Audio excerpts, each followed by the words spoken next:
Hey guys, today I'm at Dairy Queen and I'm gonna try the new Heath Heath Bar Blizzard. It has pieces of Heath candy bar, brownie pieces, and caramel and vanilla ice cream. I got a large because I'm extra hungry today. And as an extra bonus, I went to the store next door and I bought some Reese's peanut butter cups.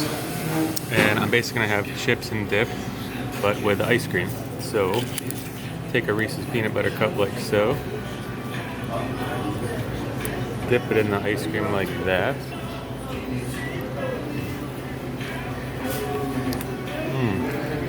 Basically, make your own chips and dip with ice cream.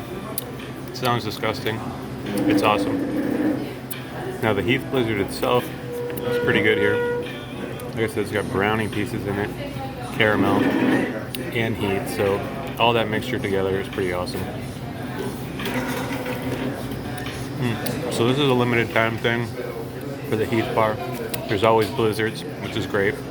Even in Florida, where I am, Orlando, Florida, and it's hot, always good to have a blizzard. So that's my review for this week, and hopefully you get out there and get one yourself. They're pretty good.